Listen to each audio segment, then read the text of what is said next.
What is going on, everybody?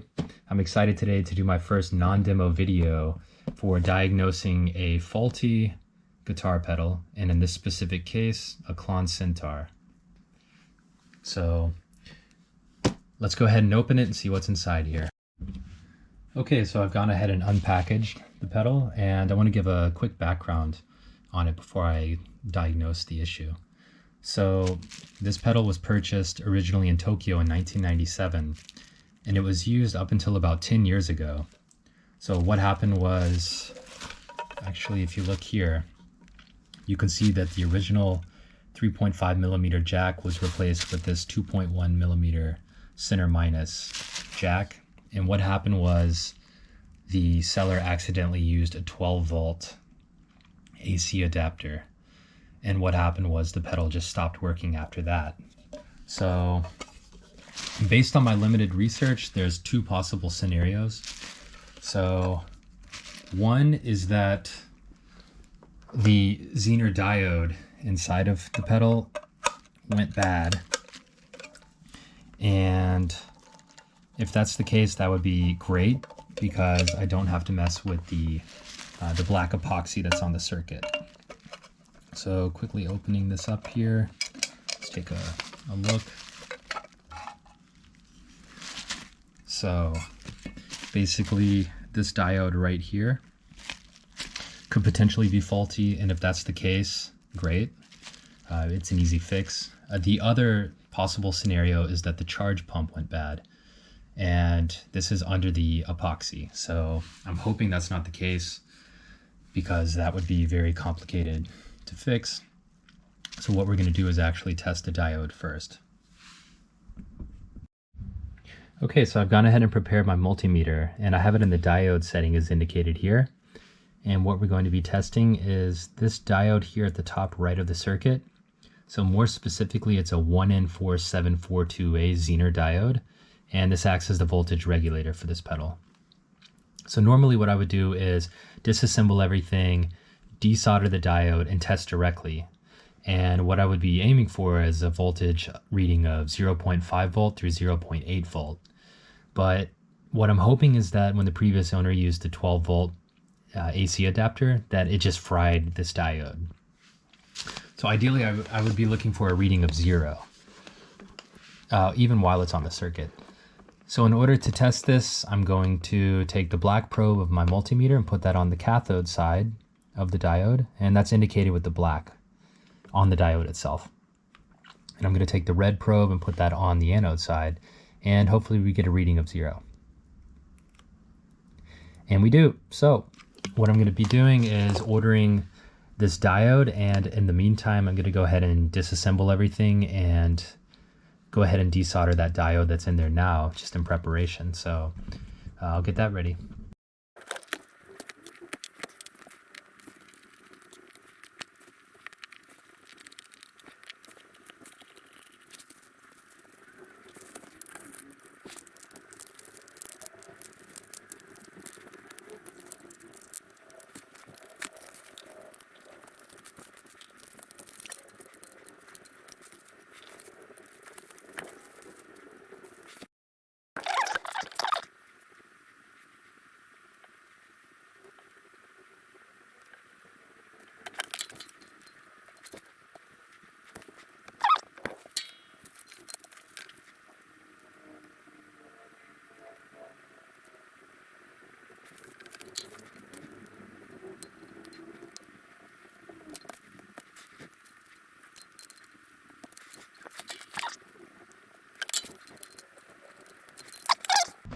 Okay, so my package just arrived. That should have the diodes in it. So this was very inexpensive. It was about, I think this is a set of 100 for 700 yen, so 7 yen per diode. And in this case, that's probably about 7 yen, maybe 4 cents US dollars.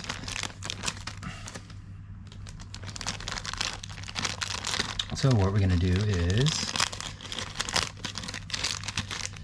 go ahead and one of these ready. Actually, let me prepare a soldering iron really fast.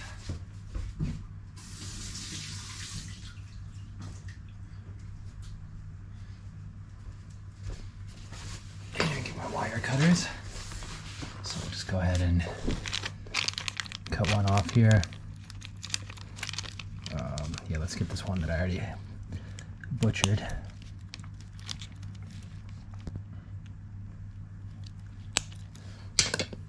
Okay, so what we need to do here is make sure that the cathode side is on the correct position, or the cathode anode side. So if you recall, when we took off the diode, we had the cathode on the right side and the anode on the left. So actually, before putting it onto the circuit, what I want to do is grab my multimeter, put it in the diode mode again, and again we're going to test like we did before. So we have the black probe on the cathode side, and here's, it might be hard to see, but there's black on the diode. And then we have, let's get this right here. So the anode on the left, and again we were looking for 0.5 volt through 0.8 volt. We get a reading of 0.630 volts. So we know that the diode is okay. So let's go ahead and got the soldering iron ready. And what I'm going to do first is go ahead and put that into the correct position. Actually, I'll go ahead and use, let's see here, I'll just use these pliers to kind of bend the wire a little bit.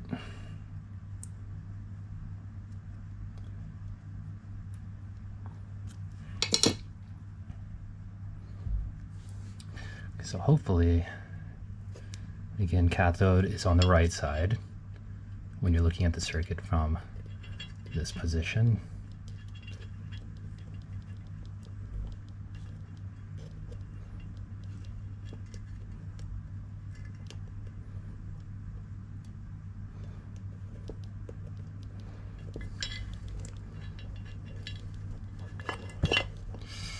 Be very careful here.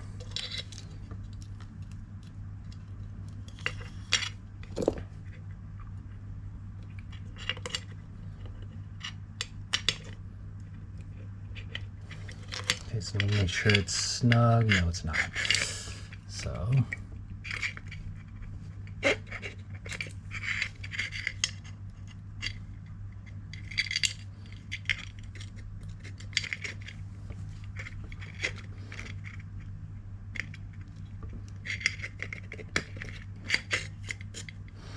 okay, I'm happy with that. Kind of butchered that, but oh well. So now that we've got it in place, what we're going to do is, got the soldering iron ready. And so yeah, once you put it onto the circuit, you can kind of bend these prongs, or bend the wire here, just to make sure that it doesn't come out of place. And here we're going to solder. And be careful for the wire here.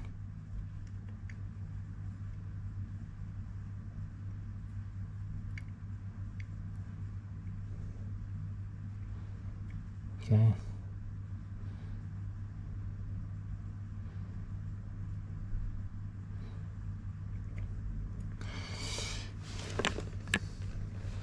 Okay, I'm happy with that. Next, you take your wire cutters. You can bend the prongs up, or bend the wires up, cut those off, set it aside. And yeah, be very careful. It's not fun stepping on the wires. So once you're adding a lot of components and you cut the wires, and one happens to just randomly find its way on the floor, then you got to be extra careful. Okay, So now that we have that in, the next thing I want to do is, again, test the, let's see the direction.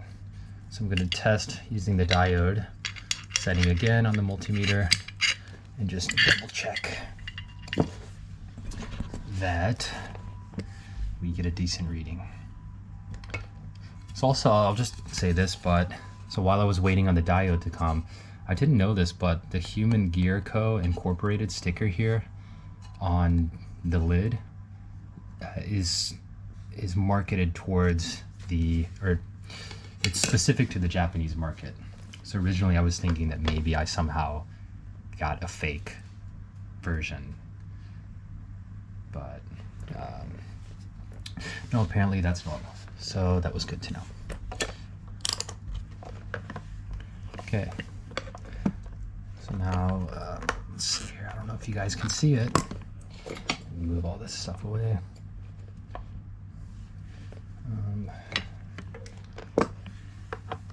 Okay. So we'll just test the diode really fast, even when it's on the circuit. And again, we'll put the black probe on the cathode side and the red on the anode. So we get 0.560 when it's on the circuit.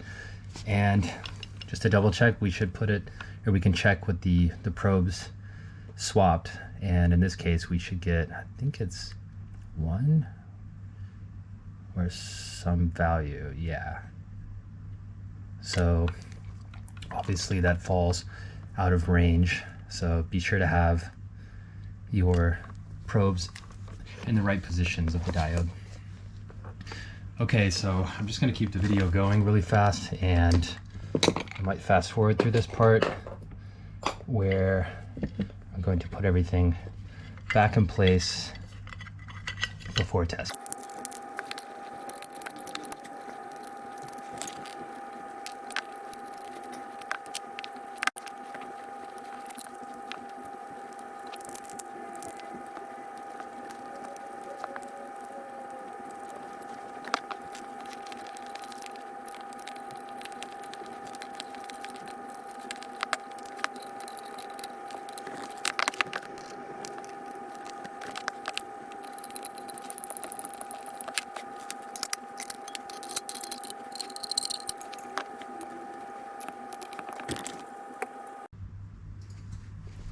Okay, so I'm ready to test. Let's see here. So I've prepared the 9-volt center minus, and let's see here. So this is the out. This is the in to the guitar, and so here we go. Okay, so power's on. So let me make sure I hear my clean signal really fast.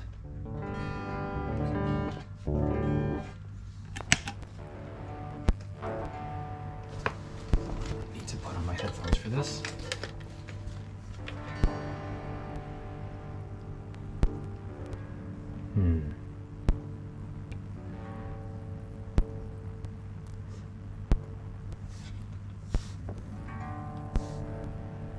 So something sounds off.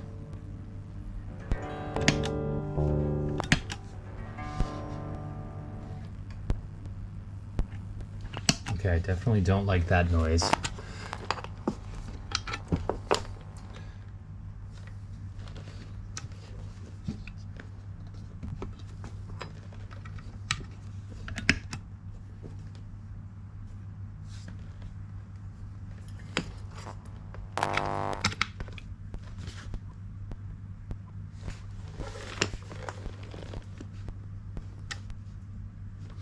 Okay, so obviously I need to do some more diagnosing of the pedal.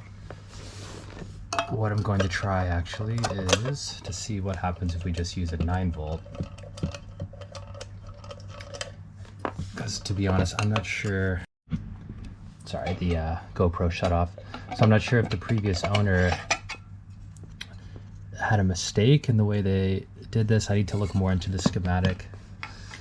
So let's just try a regular battery and see what results we get.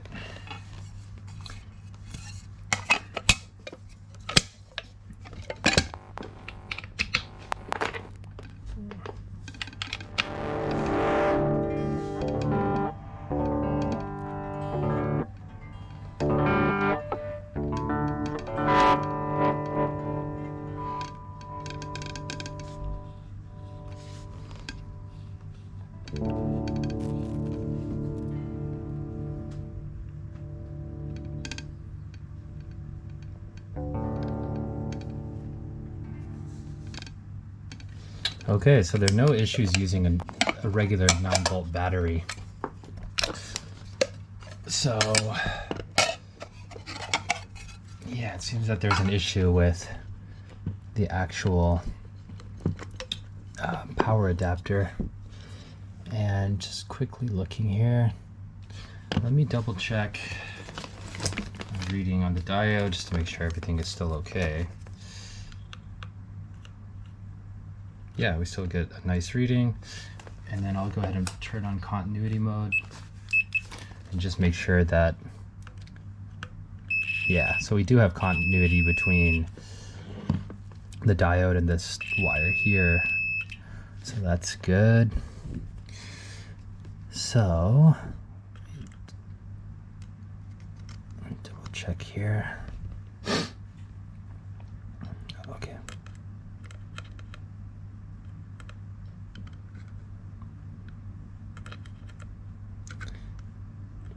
So this cathode side, I believe, should go to ground, if I'm not mistaken.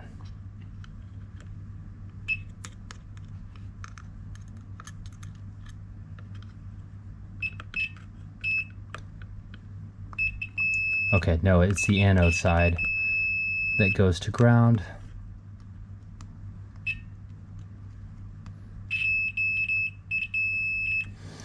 Okay, so yeah, so the pedal works now with a battery, and it looks like I'll have to do some more diagnosing to figure out what exactly is going wrong when we use the 9-volt. So just to double check, I'll try one more time and see if there's anything weird going on.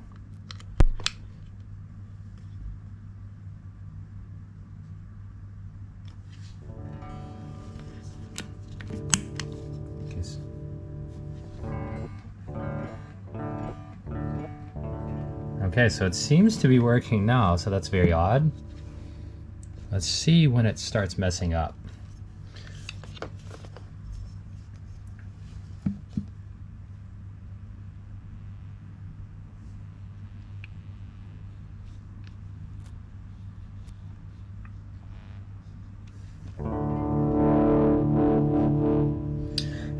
Excuse me.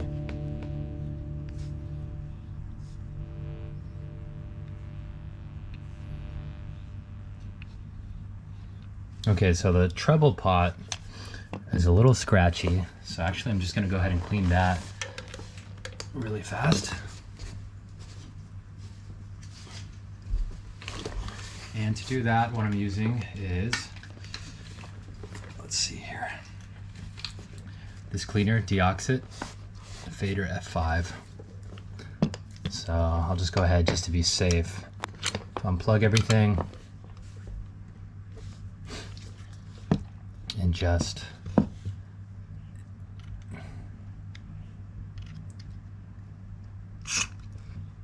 get that into each of the potentiometers.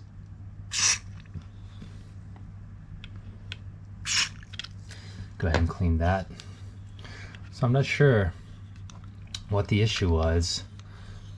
If any of you guys know, that would be great, just in case somebody else has a similar issue in the future. Okay, so the output feels really nice now.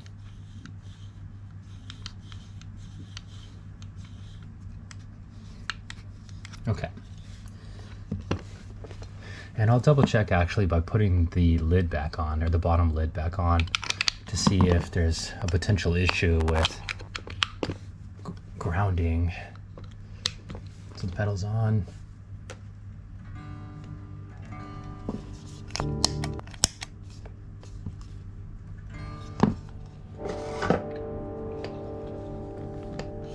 So let me double check and make sure. Okay, so the pots are not scratchy anymore.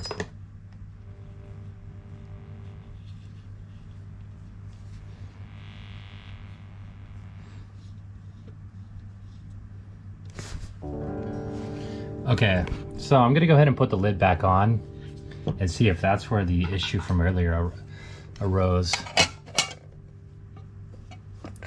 So So if we do that,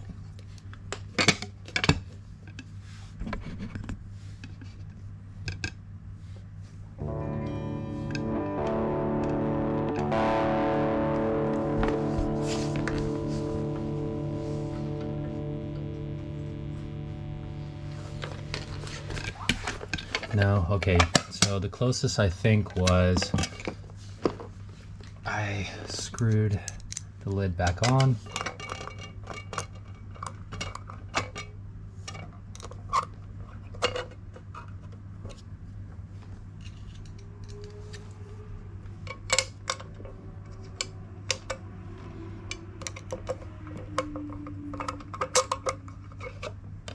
Okay.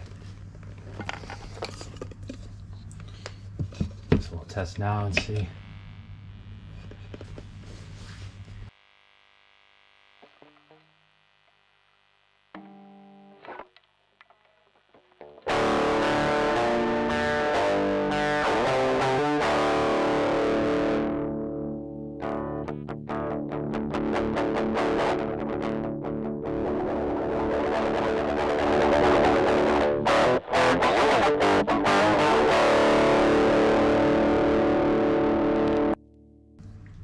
Cool. So it seems to be working. I'm not sure what happened a second ago. But yeah, if anything like that happens further, I'll try to make another video on that. But for now, we fixed the issue by replacing the 1N4742 diode, and this cost 700 yen for 100 diodes. So 7 yen, or about 4 cents. And yeah, there you go. So if anybody runs into this issue, I hope this video helps you.